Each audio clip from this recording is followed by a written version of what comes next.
Hi guys, welcome to Slowly We Go.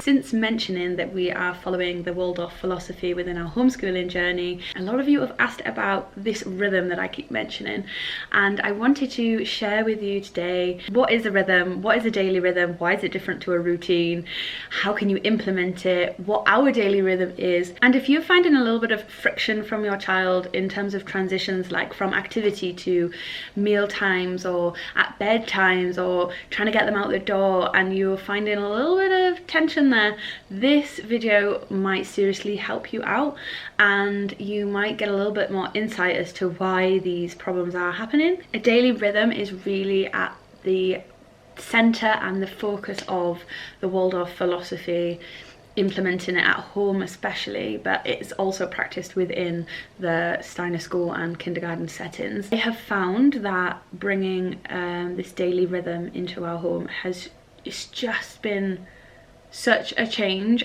in Lavella, and it helps her focus. There's this expectation of what is next. She knows the rhythm, and it is changeable. It's very different from home to home, and it's what works for you. It is very achievable, guys. I hope you stick around to the end to hear our daily rhythm. So yeah, let's get started. So what is a rhythm? What is a daily rhythm? Why is it not a routine? They're very similar in many ways, but I think a routine definitely feels more stiff and regimented, and it's almost like a tick list of things that must be done, and it's not very interchangeable, whereas a rhythm is more, it's about like a flow, and it's about the child feeling it. The different elements to the rhythm is more of a grounding experience, and there's this feeling of a breathing in and a breathing out. So as an example, having, you know, free play and rest time and meals is a breathing out. It's a whew, like a relax. You don't really have that in a routine. It's usually go, go, go, go, go. Whereas with a rhythm, you have this breathing in and a breathing out. You're breathing out and relaxing. When you're breathing in, this is your stories, the activities, the things that the child is absorbing, the things that you're maybe bringing to them to experience. So just a different overall feeling, different vibe of a rhythm to a routine. Also with a rhythm, it's more about fitting into each individual's life. Like I said, it's going to be very different household to household. A rhythm is something that is going to guide your child through the day with a bit more transparency and predictability, and these things are so important. I remember these words, these two words being mentioned within the book Simplicity Parenting, which, guys, you need to go and read. It is one of them like life-changing books for parents, and these two words just really resonate with having a daily rhythm.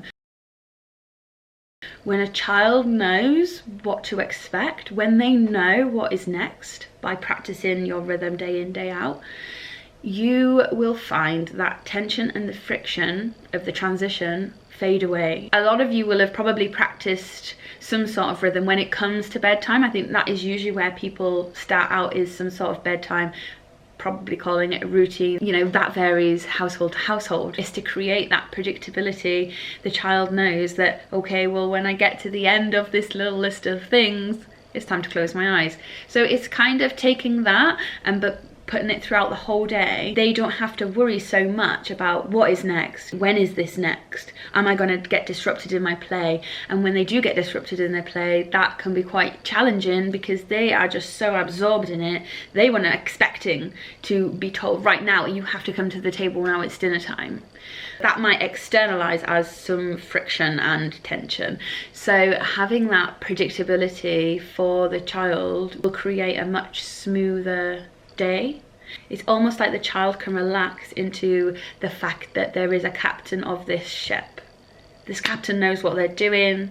They do it all the time. They do it every day. I don't need to worry that things are going to be unpredictable, that things are going to be different and therefore a little bit scary. She knows what's happening. There'll be such a comfort in that.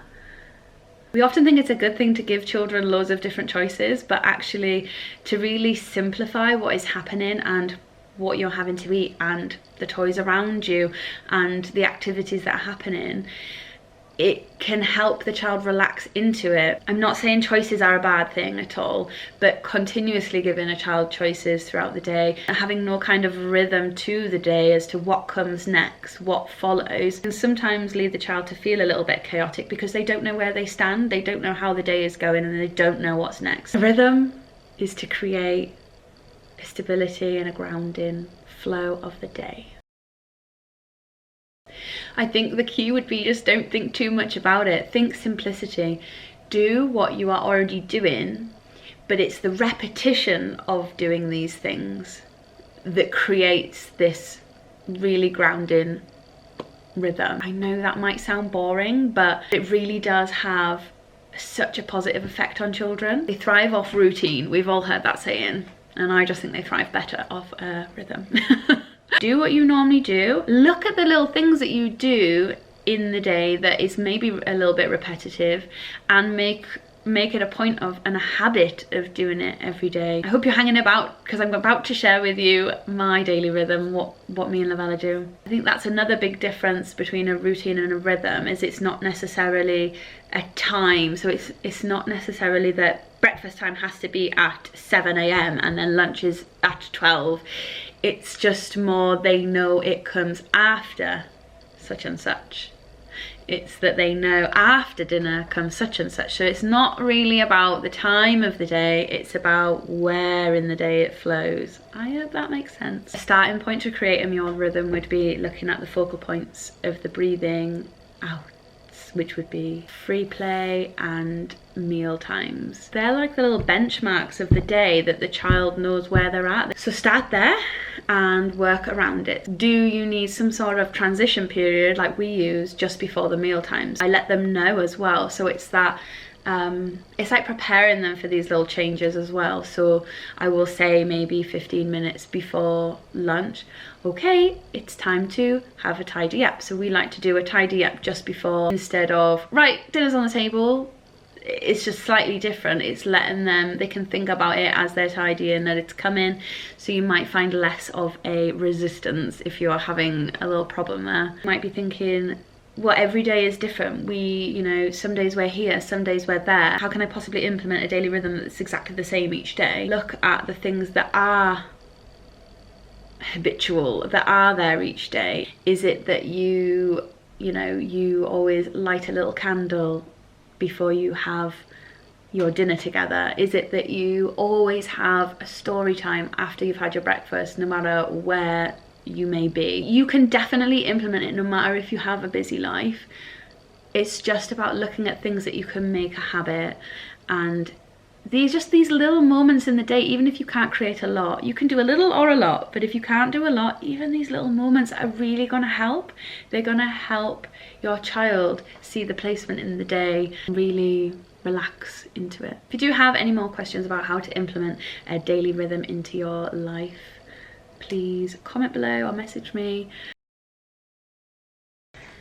Ta-da! We hang this on the wall. This is right by Lavella's. Obviously she can't read yet, but it's just nice to have up as a little reminder for myself. This you probably can't see, I'm not sure, but it was a watercolour that we done, and I've just written our daily rhythm on there. So in the morning we get up, we come down and we make breakfast. So Lavella has her breakfast, and then straight away after breakfast she knows it's story time, and you know, now she will go and grab the book and say, no, it's story time. Lavella's 3.5, and that's just a lovely way like to start our morning, having a little story time and having a little chat about the day, maybe while she's on my knee, and just watching Lucian crawl around the floor. After we've moved on from the story, it will either, we've got a bit of movement, so this is either going to be acting out the story that we've just read together, or it may be doing a bit of ballet. If you've seen my other videos, you will see Lavella loves to do ballet. Recently she discovered one of my yoga books by herself and started opening it and copying the yoga positions, so she will sometimes get that out for movement and just start copying the the positions in the book. She calls it yoga, which is so sweet. So there's a lot of different things she might do for movement. Sometimes she might need prompted by me, and sometimes she will just get straight to it.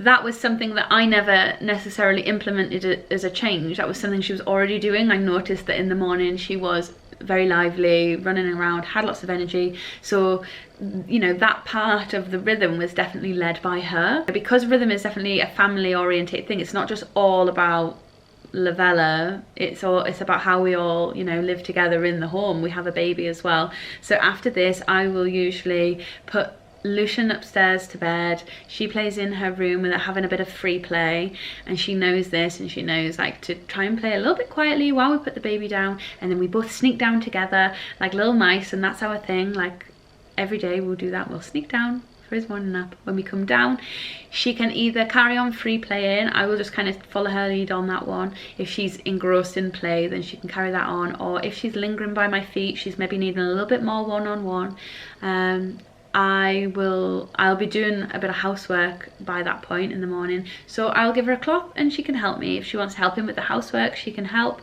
You know, I'm not expecting her to do the housework. It's if she wants to be with me, that is what I'm doing. Come join in, or she can play. And then after we've done that, the house is together, we will sit down at the table. And so I just kind of call it table time, but that sounds very like school-like. I don't mean it to. It's just that we are up at the table and we will do any kind of ongoing projects. We'll do our little bit of learning. We'll do any craft that I had planned, some handwork. And basically that is some lovely one-on-one learning time with Lavella. I mean, kids learn all through the day. They learn through play. They learn through life. I know that. I'm just saying it's just a nice little bit of one-on-one attention at the table, doing ongoing work. And so she knows that comes after her, you know, free play, which is the breathing out. And now she's ready to breathe in, and she's absorbing all this information and she's ready for it. And then straight after that, and Lucian will have probably woken up from his nap by then, so we'll bring Lucian down and we will have lunch together. She can help me make it if she likes. We'll sit down, we'll have lunch together, and then after lunchtime it's outdoors. So we aim to spend half of our day outside. I think it's so important for children to be outside. So our whole afternoon can be spent either with a planned walk, a planned play date, a plan just outside in the back, allotment, gardening, what have you, outside. So you can see that that's very like interchangeable, because outside is very vague, but she knows that we'll be outside doing something. It's not that she has to know specifically what we're doing outside. I hope that makes sense. And then maybe like late afternoon we'll come in, we'll have a hot drink. And so she knows that's what happens on the walk home. And that's usually where you find a bit of friction as well, isn't it? We're trying to get children back in the house because they love being outside. So that whole like trying to get them home from a park can sometimes just be like an exorcism. So when Lavella now knows that as soon as we come home, we have this lovely time at the table with a hot drink and a spoken story. So not from a book, but I will just make a story up. She loves that. Kids love a spoken story. So she knows that that's what she is going to get as soon as we come in, because she knows that's the habit. That makes it a lot easier for me to say, right, we're going home now. And she'll be like, okay, we're going for hot chocolate. Do you know, like she's got that exciting thing to look forward to. And then she has a nice breathe out again.